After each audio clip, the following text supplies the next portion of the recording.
Hey everyone, welcome to a new episode of Dungeon Jedi Masters. Today I'm going to be doing another monster build episode. This one's actually going to focus on Karness Muur, who if you're not familiar with, is a Sith Lord who has a pretty unique power set, which we'll go into a little bit later in the episode. Basically, I'm just going to walk you through some of his strengths and kind of what goes into making a build for him, show you some of the things that I've included in there, and then actually kind of walk you through adding it all into the GM binder because this is actually be what I'm going to be submitting to the sub, so you'll be able to see it hopefully in S&V, but if not, definitely be linked in the Discord and probably fits those codecs too. I'm also going to have a link to it. It was on the YouTube as well, so definitely check out the summary description if you want to take a look at this one or even use it for your campaign. Basically, so let's take a quick look at just Karness Muur. Just gotta get a look at him too. So he is one of the ancient Sith. He was actually part of the first Dark Jedi that split off from the Jedi Order and founded the Lords of the Sith. One of the unique things with him is you'll see that talisman that's included on there, as well as one of the abilities that comes from kind of his that talisman and some of his own force powers. If you've ever played the KOTOR 1 game, during Terrace, you'd have seen one of his creations, the rat ghouls, which here's a picture of them. So basically, these are kind of mindless beast generally. It's an infectious disease. If you get bitten or scratched by them, you could become infected, and eventually you're going to turn into a full-on raccoon, losing your personality. He was actually the one to create this virus and made great use of it, especially with his talisman.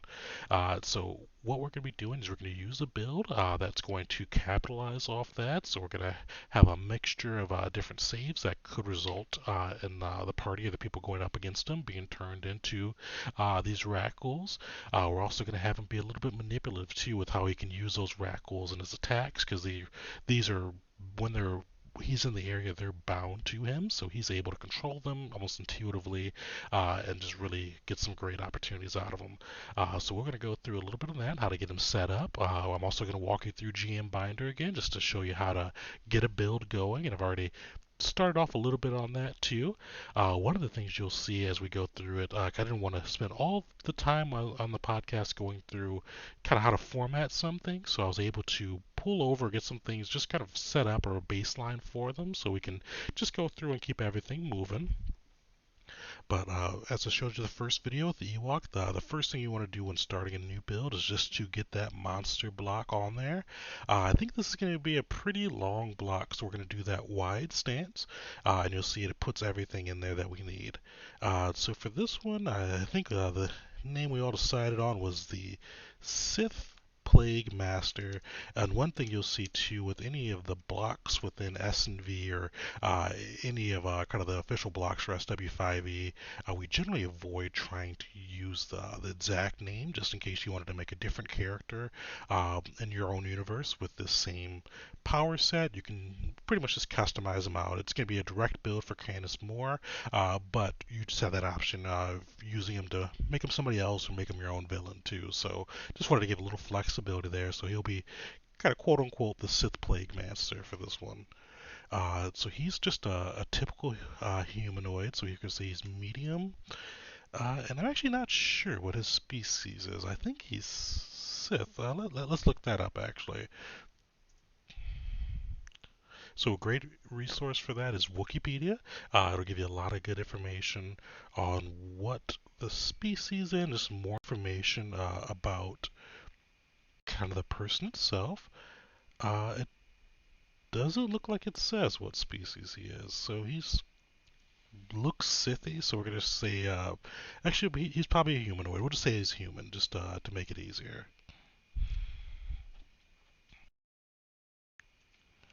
And then you put in the alignment, and for this one, he is going to be lawful dark. And we don't know what his AC is going to be yet, so we're just going to leave that blank. Or his hit points. Speed's going to be easy. We're just going to say he's 30 feet. And he's just going to be walking for that. So now we're just going to be able to build in some of his stats. So let's get that going. So strength isn't going to be one of his key resources, so we're just going to put him down a little bit, +1 strength. You'll see too, and let's kind of go up there. He uses curved blades similar to Dooku with his lightsaber. Even though the Wikipedia says it's kind of favoring that Makashi style, so he's probably going to have high dex. So we're going to give him a 22 dex, which will be a +6 on the modifier. Constitution, we could say he's just kind of average on that side, so +2 there. Intelligence, he has to be fairly intelligent to build kind of what he did there, even though he had some help with it, but still. So we can give him a +6 or 3 and a 16 there. Wisdom, not too crazy, so 14 +2.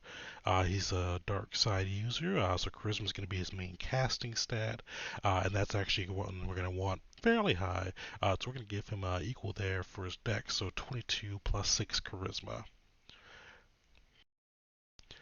So for saving throws, we're going to give him 3 saving throws.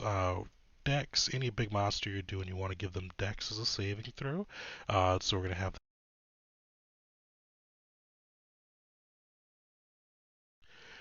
have that be plus. We don't know the exact number yet. We'll find that after we get their challenge rating. But so we'll do Dex. We'll have Constitution as well. Just kind of fits his build there. And then we'll do Charisma too.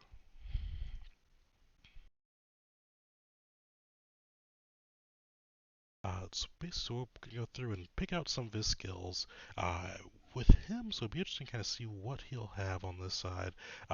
Most of his skills aren't going to usually directly translate too much into this. We're going to give him a couple though, just to round him out.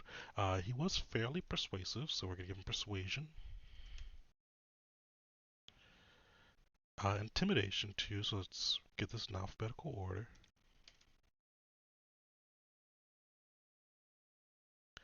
As well as let's get that.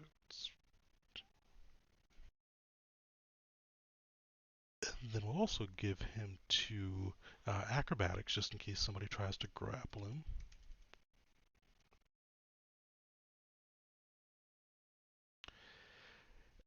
And honestly, that's pretty much what he would need. I don't think there's anything too else that would really fit his build, and we can even go back to that if we'd like to. Uh, doesn't have any damage vulnerabilities, so we're going to delete that out. Resistances, I'm going to give him resistance to actually, I'm going to give him immunity to necrotic. No other resistances I can think of for him, so delete that out too. And then we'll throw in necrotic damage here, as well as condition immunities. We're going to make him charmed, frightened. I think those will be the big ones. And with senses, we're just going to give him passive perception.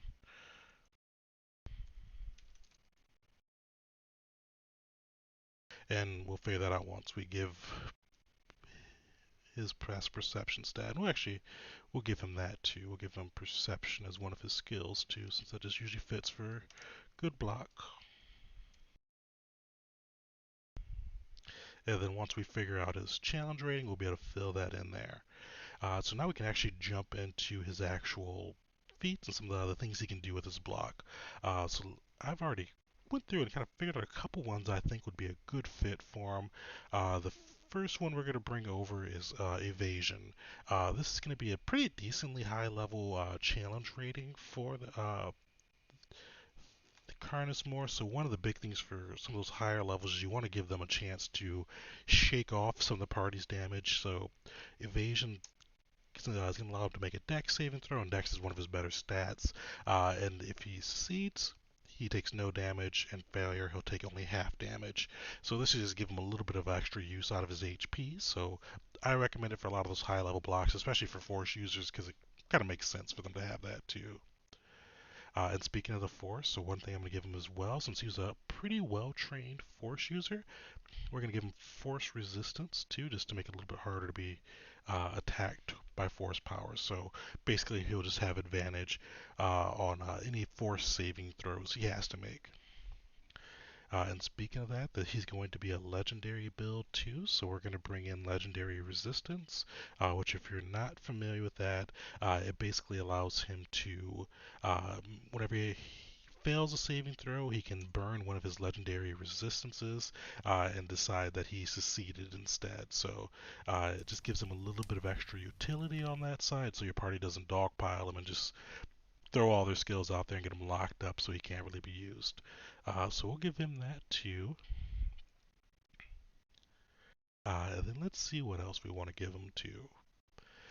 So one of the things too, and one of the big pieces of his build that you'll see is the Rackles. So those are something that he's able to control and use.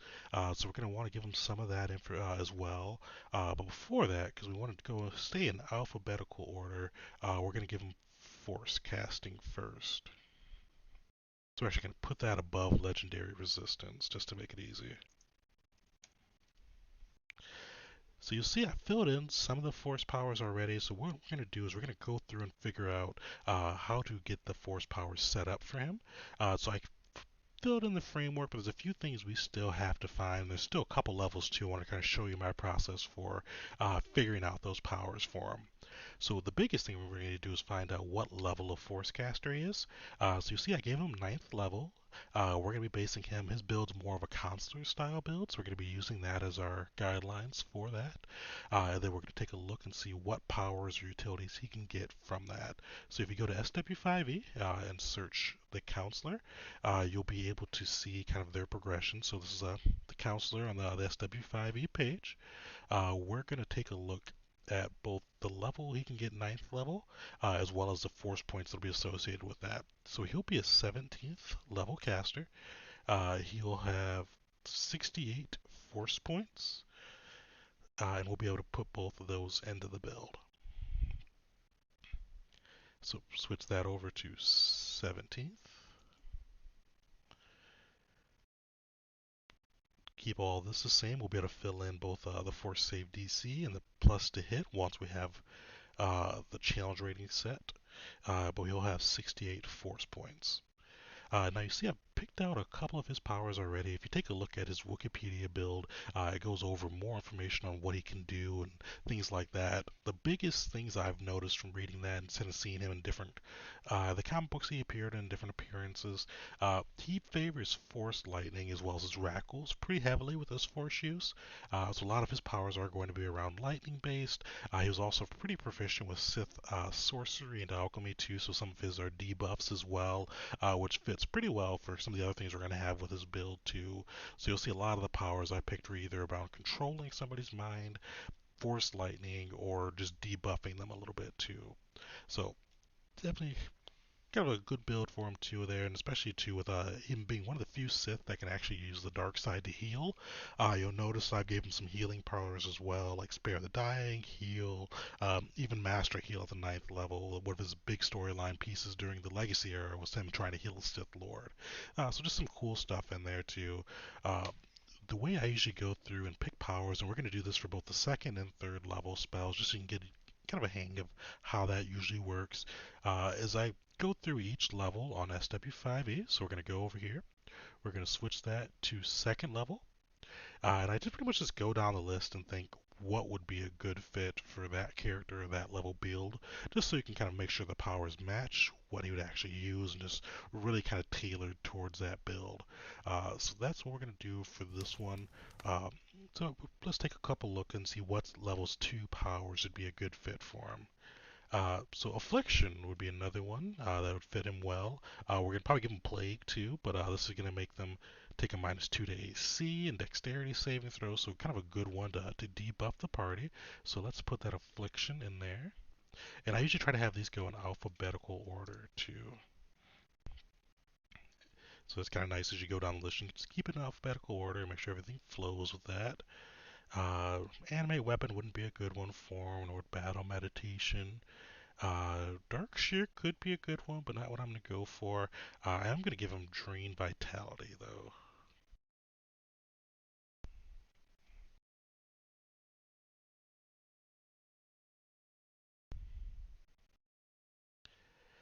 So keep going down, see if there's anything else that really stands out. Mind Spike will be a good one. We'll add that in next. And I think those would be the two big ones for him, as well as Phase Walk. So his build and a couple of things we're going to add in later. You want to be able to be mobile and be able to get close to your party. So that's one of the big ones you're going to want him to have. And you see, I even gave him an improved Phase Walk at 5th level too. So just kind of gives him a little bit extra mobility and allows him to get around the battlefield and really give your party a little bit more jeopardy. Just so they're on their toes from some of the abilities you'll have as we go through. So that was a good one. So we're going to do that for level 3 too, to see a little bit more of the process there.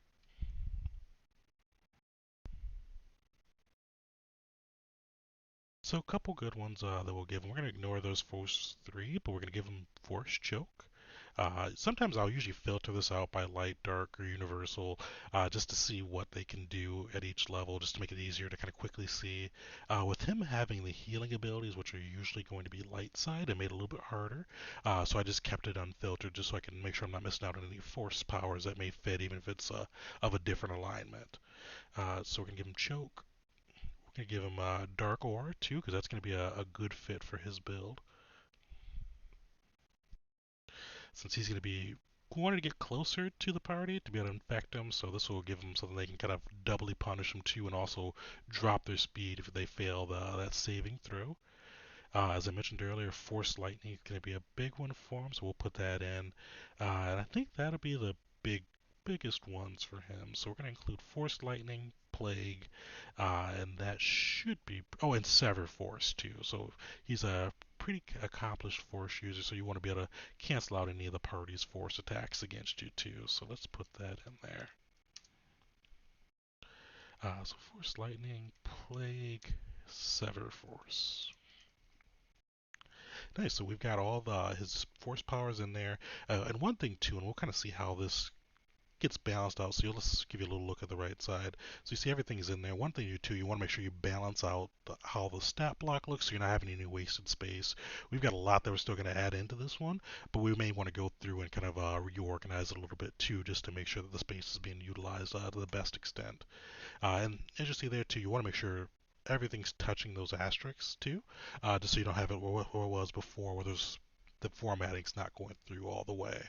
So we've got those in there now. So we're actually going to go back and kind of add some more abilities in for him. He's going to be a pretty ability loaded block. We're actually going to be able to put in his first one that's kind of directly affiliated with the rat goals. So this one you'll see in just a second popping in there.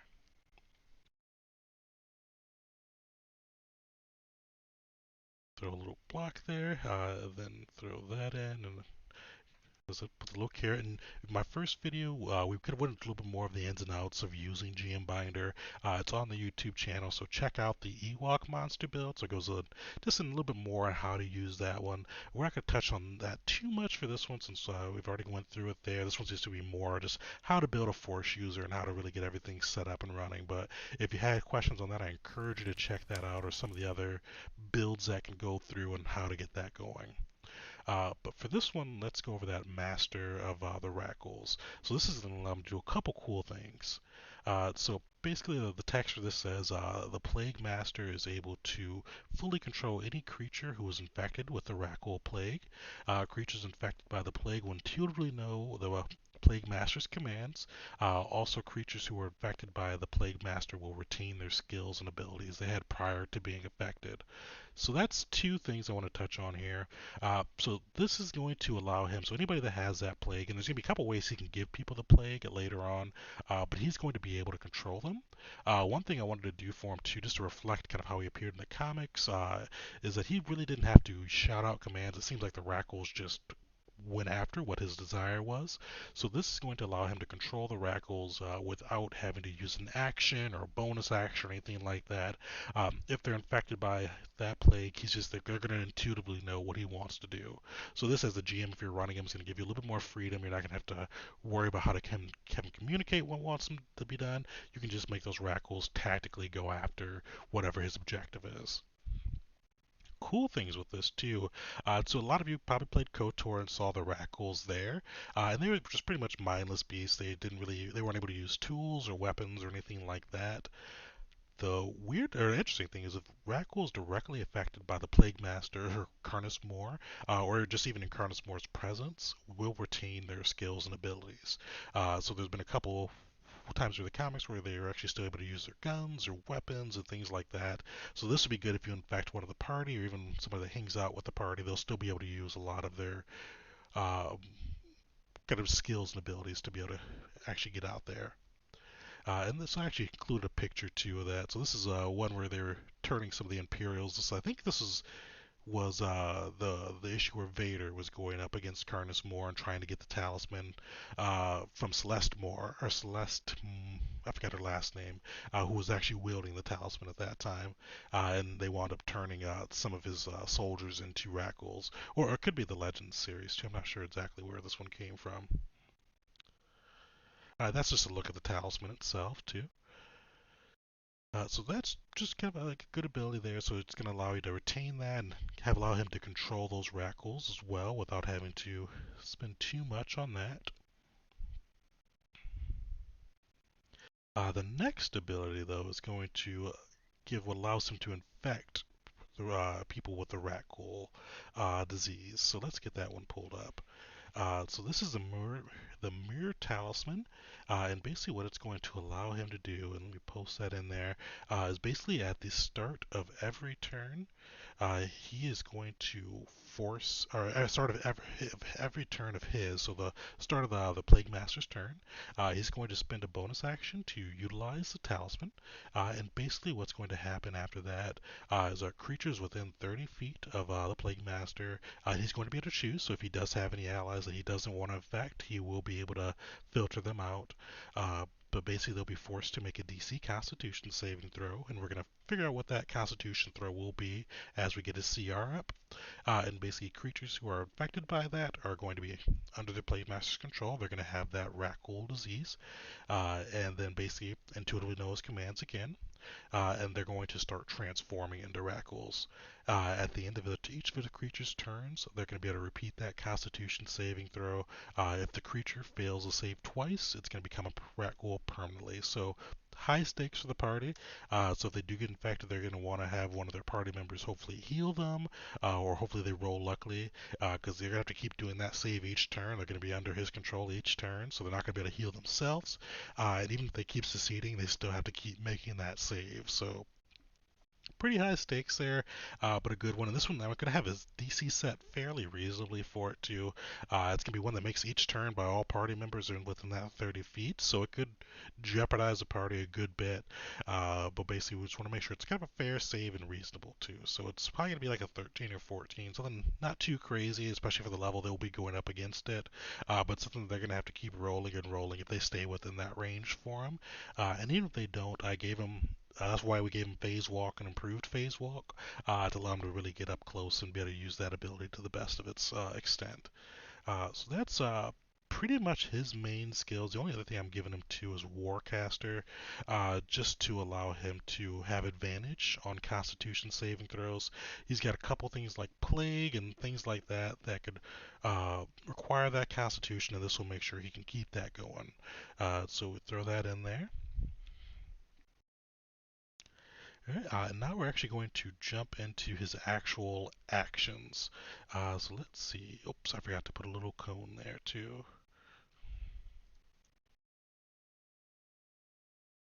Perfect.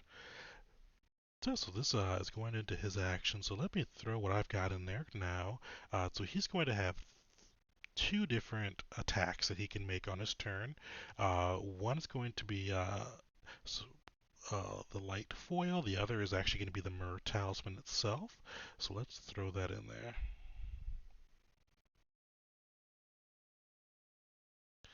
So basically, let me switch that over. So this would be the Plague Master. And he's going to make two attacks with light foil on one turn, and then one attack with the Mirror Talisman. So the light foil is going to be fairly standard. Let's throw it in there. I think This would be a 3d8, should be a good damage level for him. So that'd be 3d8 plus 6. So we touched on this in the other video. You want to find the average for that attack too. So 3d8, so that'd be 3 times 4.5, which would be 17.5. Round that down. So 17 plus a 6, so 23 damage average for that attack. We don't know what his plus to hit is yet. We'll find that out a little later. Uh, but before we do that, we're going to move on to the Mirror Talisman. Basically, what this is this going to be another melee attack? But one of his things that they mentioned is if he is able to hit somebody with the Mirror Talisman, it has a higher chance, or it kind of affects them quicker than it would have otherwise. So that'll be a cool thing that we can do to give it a little higher of a DC and hopefully get some more players infected by that rat ghoul plague. So we're going to figure out that DC a little bit later, but let's give him some damage now too. So it's not going to be too crazy on the damage. So let's say 3d6 necrotic damage. We're not going to have it be plus anything with it. So actually, no, we'll still add dex. We'll still add dex with it. So plus 6. So let's just actually make that 2d6. So that'd be 3.5 times 2, so 7 plus 6, so 13 on average necrotic damage. And we'll get that DC save figured out a little bit later. But they will become infected with that rat ghoul plague. So each of his turns, if he doesn't use a force power, he will have that option to infect somebody and get that going for it too. So nice. So what we're going to do now is we're actually going to make his reactions. So one thing I thought would be cool to have for his reactions is kind of ability to.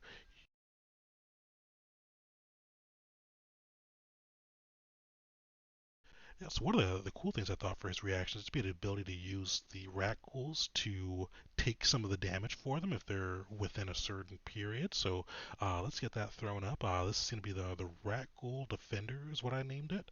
And basically whenever a creature makes an attack against the Plague Master, he can use his reaction to command a creature affected with the Rackle Plague within 5 feet to use their reaction to intercede against the attack. So the creature, the attacker, is then forced to make an attack on the Rackle instead of the Plague Master. And then if the attack misses, the Rackle can make a weapon attack against that creature as part of that same reaction and add a d10 too if he hits and let's change that to the Rackle's attack roll. So just something cool there because he's going to have Rackles pretty much surrounding him the whole time, and this way he'll be able to hopefully use them to avoid some damage, and if the people even miss the Rackles, he can actually get some more damage off against the party too. So something I think will keep them on their toes. And since he's a legendary creature, he's going to get legendary actions as well. So I'm just going to throw all these in there at once and kind of touch on a couple of the big ones.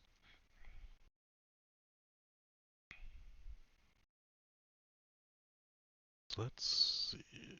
So the reactions, there we go. So one thing you always want to check too, just to make sure that everything's staying in there, is that you're using carrots too, just to make sure that they are coming through. It looks like I did something here because it's not coming in right. Oh, there we go. Perfect. So I forgot to put that for reactions. So now we got that in there. We've got our legendary actions going there too. So I'm going to touch on a couple of those key ones. So he's going to be able to make 3 legendary actions at each time, or each turn, or each round, I should say. So he's going to be able to do an at-will force power move, which would be good. The move's the big one. You want to be able to get him close to within 30 feet of at least some of your party members, so they're having to make that save at the start of his turn. He'll be able to do a talisman strike too, so he'll be able to attack once with this talisman. That's going to cost him 2 actions, but could result in getting another rat ghoul infected. And then he's also going to use coordinated attack. And this is basically going to burn all of his legendary actions for that round, but he'll be able to call upon all creatures infected with that rat ghoul plague within 60 feet. They'll be able to use the reaction and make an attack or move up to their movement speed towards a creature. So if they're already in attack range, they'll be able to just make an attack. If they're not, they can move closer to it. So this will be kind of a good action-oriented one, just to really have him be able to change the battlefield look as well as get his people into better attack range. So now that we've got that, the next step is going to be figuring out his CR. So he's going to be fairly high CR, as I mentioned earlier. So let's see, I'm going to pull up my 5e calculator. So let's get that going. So perfect. So we haven't figured out his AC or his hit points yet. So let's figure out his AC first. So he is a +6 dex. We're going to give him battle precognition as well. So he's going to have a 16 base AC, 19 with battle precognition.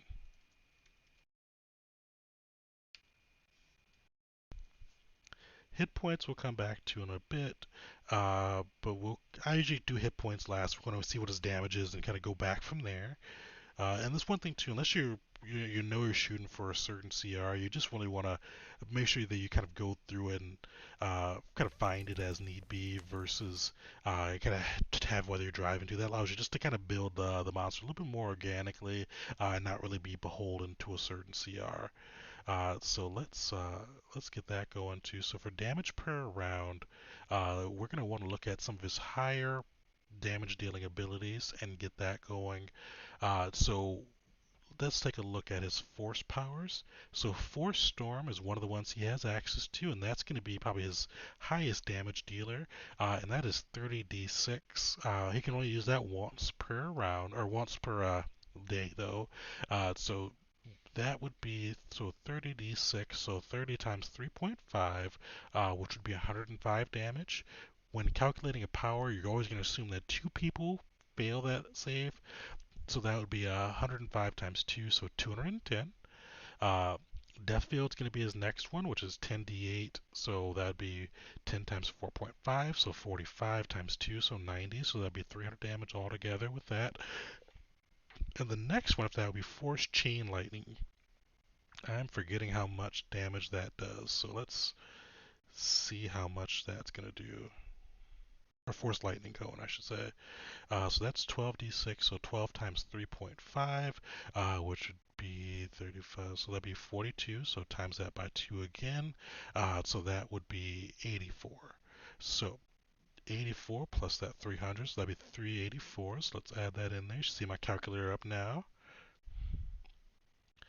And then we're going to divide that by 3 rounds. So 128 is going to be his max damage he can do. So we're going to put that into there. He is going to use saves. He has a +6, so let's just say he's going to be around a +17, 18 for his saves. Doesn't have any vulnerabilities or resistances, or major resistances for those, but he's going to have save proficiency, so 3 to 4, Constitution of 14. We're going to include some of the ones we can include on here as well. So let's do his HP first, because we're going to include the legendary actions and resistances in there too, which is going to jump up his HP in the system. Let's start him off at let's do 190. I think that'll be a fair level. And let's take a look and see what that's doing to the CR. So yeah, we're starting a good spot for the CR. So put that in there. We're going to put let's actually grab that over now just in case it changes. We can update it later, but for now we can just throw that into the block.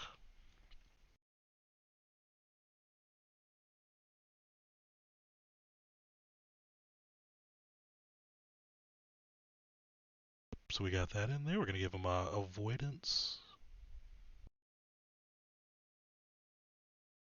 We're going to give him 3 legendary resistances.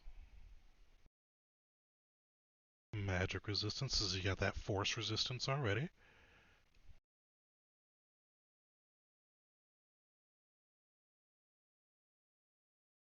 Yeah, so those would be the biggest ones there that I think that we have on there. So he's at a 15 CR now.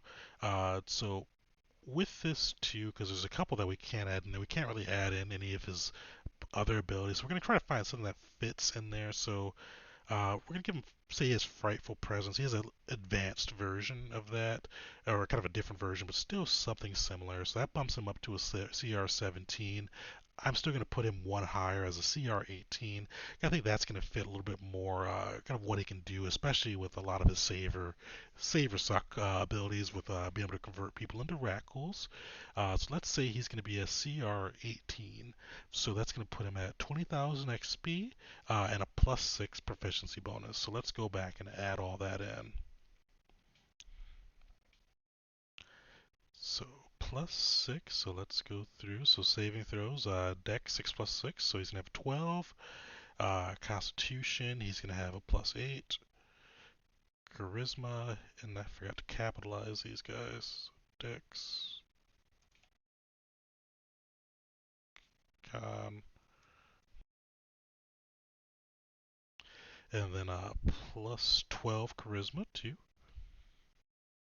So acrobatics, we're just gonna say he's proficient in it. So 12. Intimidation, just proficient. 12 again. Perception, that's going to be a +8. And then persuasion, we're going to say he's very proficient in that because he did pretty well with that. So we're going to give him expertise. So that would be a +18. So he's going to be very persuasive. Perception, so you do the 10 plus your perception mod, so that'd be 18. Languages, oh, I forgot to do that for him. So we're going to give him Galactic Basic as well as the Sith language. And now he's going to be at CR 18, 20,000 XP. And now we're going to go through and add in those bonuses to any of those ones we didn't yet. So to calculate his save proficiency, so he's actually going to be higher. So let's up that to, so that's going to be 6 + 6. So his charisma mod is 6, as well as getting a +6 from his proficiency bonus. So that's going to bump him up to a 20.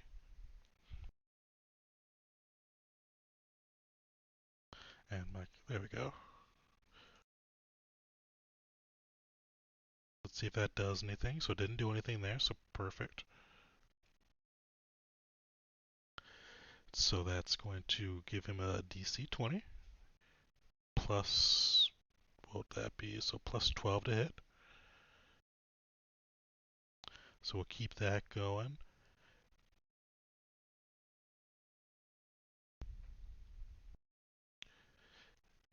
And now, so we got to make his DC Constitution save for the Muur Talisman. So I want this one to be a lower CR, so we're not going to add his proficiency bonus into this one. So it's going to be that 8 + 6, so we're going to make that a DC 14 Constitution saving throw. And actually, I may even lower that just a bit too. Let's just make it a DC 12. So generally, I like to keep it based off one of the stats, but this is one that he's going to be able to use each turn to every creature within 30 feet. So you want to actually no DC 14 still fair for that, but still, it's one of those things. If you use at the table, you may want to adjust it to your group, just so not everybody's going to be failing their con saves and becomes rat cool. So we got that in there. So let's keep going down and see what we see. So for this one though, we're going to use that full Constitution. So we're going to make that a DC 20 Constitution save and throw.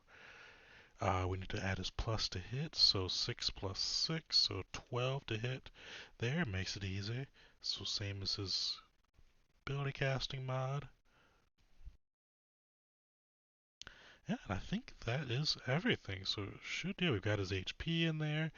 We've got his AC, his feats. We've got his force powers, his other abilities. He's got his reactions. What we're gonna do next, actually, is we're gonna get the Star Wars public theme, and this is the SW5E. So it's gonna make it look similar to blocks you're gonna see posted online. So let's throw that in there. I like to throw that in at the bottom. And you see it's going to kind of give it a different look. Oh, sweet, it worked out too. So basically, we still have a little bit of white space at the bottom, but it's pretty aligned. I could play around with that to get it perfect, but for our purposes, it's great today. So yeah, so that's basically how to build the Sith Plague Master. I'm going to have that posted online right under the YouTube link, as well as I'm going to post into the Scum and Villainy channel on the Discord server. So take a look at it. If you want to use it for your campaign, this can be a fun one to use. Definitely make sure that you pull up those rat cool stat blocks too, since you're gonna have your party fight a lot of rackles. This would be one. I may do an encounter build video for this one too, just to kind of show you some fun ways to build out an encounter with this. I've got one of my parties who's gonna be going up against it, but it'll still be a little ways away, so I may not post that one soon, but I definitely will post something up there just to show you how to use them. But overall, I want to thank you guys for tuning in for this one. Definitely, if you have any questions or comments, post in the comments below. But may the force be with you.